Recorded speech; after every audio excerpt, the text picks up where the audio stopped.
तो बेसिक बात ही करेंगे आज हम।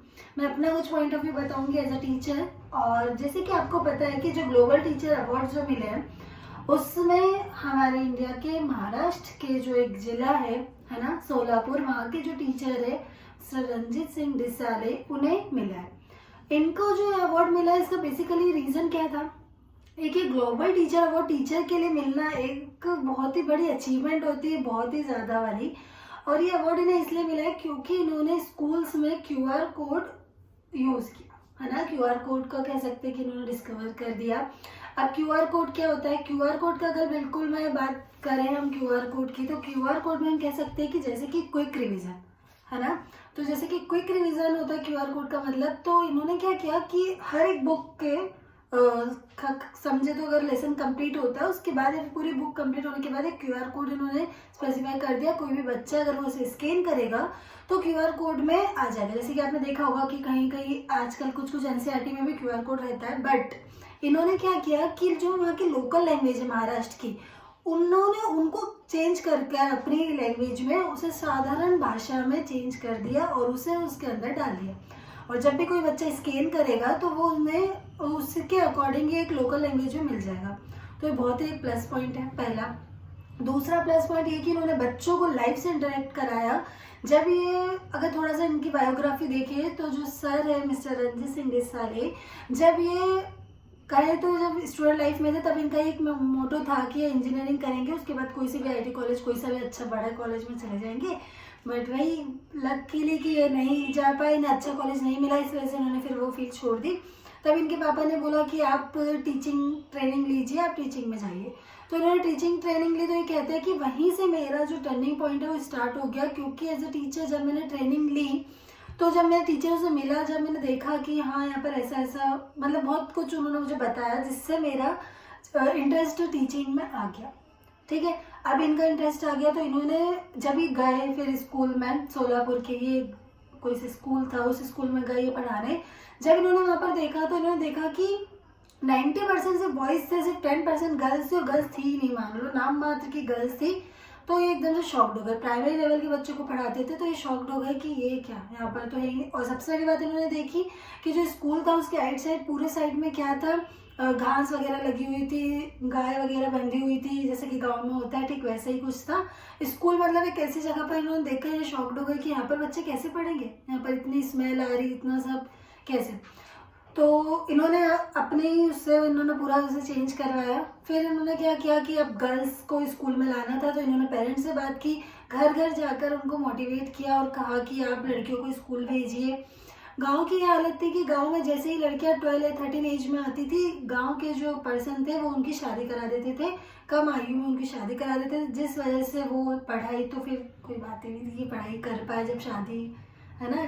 तो ऐसा भी नहीं कि शादी के बाद पढ़ ले, तो मतलब कि वो गांव की इंटेंसिटी बस यही थी कि क्या करें, शादी करा दो लड़कियों की, बस वो लड़के जितने पढ़ लिए तो पढ़ लिए, वरना करना तो खेती है, ये मेंटेलिटी थी। तो सर एक एक गांव में जाते थे, एक पेरेंट्स से बात करते थे, उन्हें समझाते थे कि नहीं, लड़कियों की पढ़ाई भी उतनी इंपॉर्टेंट रखती है जितनी कि बॉयज़ की रख रही है। तो जैसे जैसे उन्होंने किया और फिर पहले जब देखा उन्होंने कि वो एक फैमिली में गए, उनको समझाया, तो उसका रिजल्ट उनको ये मिला कि वहाँ से 2 बच्चियाँ स्कूल आई। तो वो बहुत ज़्यादा खुश हो गए, तो वही बहुत ज़्यादा खुश हो गए। तो वैसे कर करके फिर तीसरे, थर्ड, फोर्थ ऐसे गए, जैसे उनकी रुचि क्या होती गई, बढ़ती गई। ठीक है, अब क्या हुआ कि अब इन्हें क्या मिला है, 7 करोड़ की धनराशि मिली, जो अपने आप में एक बहुत ही बड़ी राशि होती है। टॉप 10 में आना, इतने ज़्यादा टीचर्स पार्टिसिपेट किया था, इतने ज़्यादा टीचर्स, इतने ज़्यादा नॉमिनेशन थे, उनमें टॉप 10 में आना। और सबसे बड़ी बात कि इन्होंने क्या किया, जो इनको पैसे मिले वो उन्होंने पैसे जो अपने टॉप 10 जो भी थे टीचर्स, उनमें क्या किया, डिस्ट्रीब्यूट कर दिया। इन्होंने कहा कि मैं वो टीचर्स के लिए भी पैसे डिस्ट्रीब्यूट करना चाहता हूँ, क्योंकि मैं चाहता हूँ कि उनको अगर कुछ नीड हो कि क्लासरूम में क्या क्या चेंजेस लाना है, बच्चों के लिए क्या क्या और कुछ कुछ करना है, उसमें ये यूजफुल रहेगा। और इन्होंने ये भी कहा है कि टीचिंग को एक पैशन बनाना चाहिए, ऐसा नहीं होना चाहिए कि 9 से 5 तक पढ़ाना है, 9 से 12 तक पढ़ाना है या 7 से 12 तक पढ़ाना, देयर इज सफिशिएंट। ऐसा नहीं, इनका मानना था कि बच्चों को लाइफ से जोड़े, और बच्चा जो है वो एक कहें तो बिल्कुल एक गीली मिट्टी की तरह एक टीचर के ऊपर डिपेंड करता है कि वो उसे किस आकार में, शेप में डेवलप कर सकते हैं। तो इनका यही मेन मोटो था। ये जब बच्चों को पढ़ाते थे तो इन्होंने एंजॉयमेंट में चेंज कर दिया किसे, एजुकेशन को। इन्होंने टीचिंग को ऐसा नहीं कहा कि इनकम मैटर नहीं करती, मैटर करती है कि आउटकम, टीचर को आउटकम कितना मिल रहा है अगर वो एक कुछ पढ़ा रहे तो। और जैसे कि कई बार देखा जाता है कि अगर हम कुछ नहीं कर पाते तो हम सोचते हैं हम टीचर बन जाए, है ना। तो इन्होंने उसके भी वो सख्त खिलाफ थे। इनका मानना था कि ऐसा नहीं होना चाहिए, मजबूरी में टीचिंग नहीं करना चाहिए। अब क्या हुआ कि जब इन्होंने घर घर जा जाकर गर्ल्स को मोटिवेट किया, उनके पेरेंट्स को मोटिवेट किया कि आप एजुकेशन कराइए इन्हें, एजुकेशन बहुत ज़्यादा ज़रूरी है, उसका रिजल्ट इन्हें ये देखने को मिला स्टूडेंट्स कि इनके पास बहुत ज़्यादा गर्ल्स, अप्रोक्स 100% गर्ल्स इनके पास अवेलेबल हो गई। वो आने लग गई स्कूल में पढ़ने, जो एक बहुत ही बड़ी बात है। आप सोचिए, जहाँ पर सिर्फ 10% से भी कम गर्ल्स थी, इनकी इतना हार्डवर्क, इन्होंने इतनी मेहनत की जिस वजह से गर्ल्स को मोटिवेट किया, गर्ल्स के पेरेंट्स की सोच बदल दी इन्होंने। पेरेंट्स लड़कियों को स्कूल भेजने लग गए, जो अपने आप में एक बहुत ही बड़ी बात है। हाँ, फिर इन्होंने क्या किया कि गर्ल्स की एजुकेशन को तो बढ़ाया, देन जो पेरेंट्स हैं उनकी भी थिंकिंग में चेंजेस आए, वो लोग भी अब जागरूक हो गए। उन्होंने भी सोचा कि हाँ, हम भी हमारे बच्चों को पढ़ाएंगे। देन फिर उसके बाद इन्होंने क्या किया कि QR कोड तो बहुत ही ईजी रहा। जैसे कि गाँव के कोई बच्चे, आप जानते हो कि गाँव के बच्चे लोकल लैंग्वेज ज़्यादा प्रीफर करते समझना, और उन्हें इसी में ही समझ में आता है। गांव के क्या, अगर कोई भी बच्चा ले लो आप, अगर उसे हम उनकी ही लैंग्वेज में अगर समझाते हैं, जैसे मान लीजिए क्लास में 30 स्टूडेंट्स बैठे हैं और अगर हम इंग्लिश में पढ़ा रहे कोई सा भी सब्जेक्ट, मान लीजिए इंग्लिश ही है, मान लीजिए सिर्फ 10% है जिन्हें इंग्लिश समझ में आती, बाकी जो बच्चे 20 उन्हें इंग्लिश समझ में ही नहीं आती, लेकिन हम बोल रहे हैं हम इंग्लिश के टीचर तो हम इंग्लिश में ही पढ़ाएंगे, तो वो पढ़ाने का कोई सेंस नहीं रहेगा, क्योंकि वो जो 20 बच्चे हैं वो तो समझ ही नहीं पा रहे आप क्या पढ़ा रहे हो।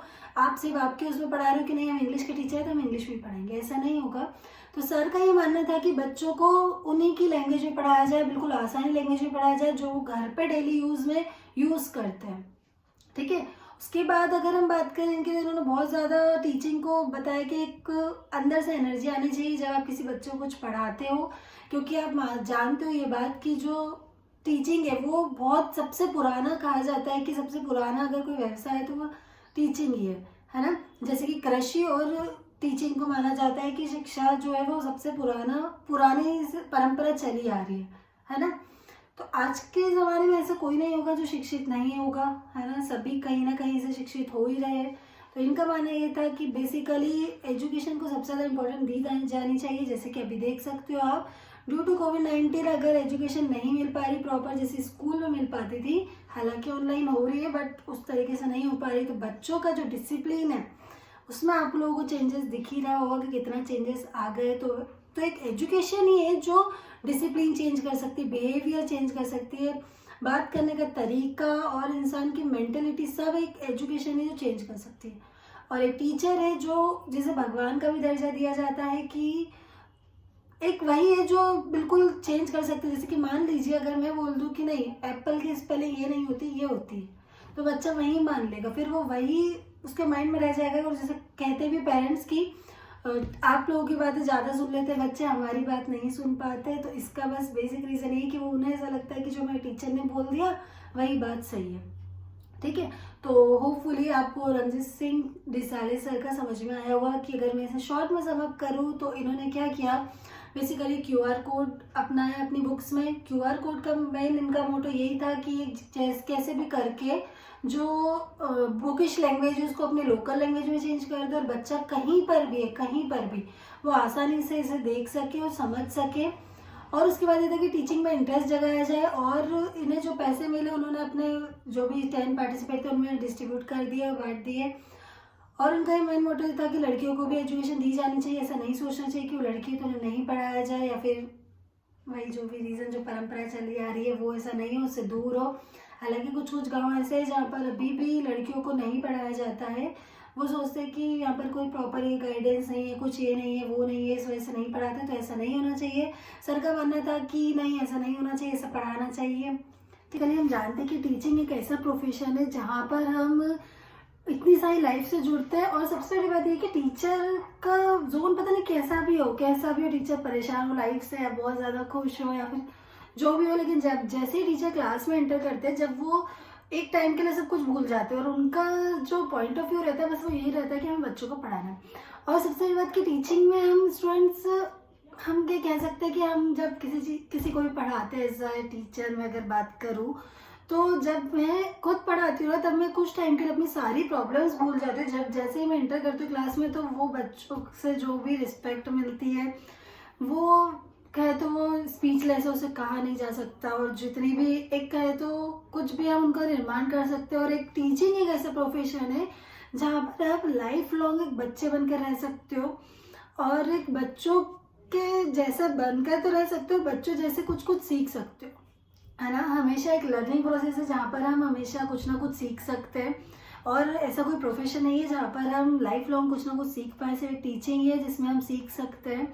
क्योंकि जब इतने ज़्यादा बच्चों के साथ हम इंटरेक्ट करेंगे, तो वो मैटर नहीं करता कि छोटा बच्चा है कि बड़ा बच्चा। ऐसे कई बार हो जाता है कि कुछ कुछ गलतियाँ टीचर से भी हो जाती पढ़ाते टाइम, तो बच्चे कुछ ऐसा क्रिएटिव सॉल्यूशन बता देते हैं जो टीचर नहीं बता पाते, तो वो एक सीखने का भी एक मौका मिलता है कि हाँ, ये ऐसा भी हो सकता था। और अभी अब मैं आपको एक वीडियो देती हूँ, उस वीडियो में आप देखिएगा और बताइएगा कि वो वीडियो देखकर आपको कैसा लगा। अगर मैं बात करूँ उस वीडियो की, तो उसमें बस यही बताया गया है कि ये मैटर नहीं करता कि हम किसी से सीख रहे हैं, वो हमसे बड़ा है या फिर हमसे छोटा है। मैटर ये करता है कि वो हमारी किस तरीके से हेल्प कर सकता है और कितना ज़्यादा वो यूज़फुल है हमारे लिए। ठीक है, तो आप वो वीडियो को ज़रूर देखिएगा। और बेसिकली मैं आपको बस यही कहना चाहूँगी कि अगर ऐसे टीचर रहे तो हमारी कंट्री बहुत ज़्यादा सक्सेसफुल हो जाएगी, no doubt. Thank you so much for watching the video.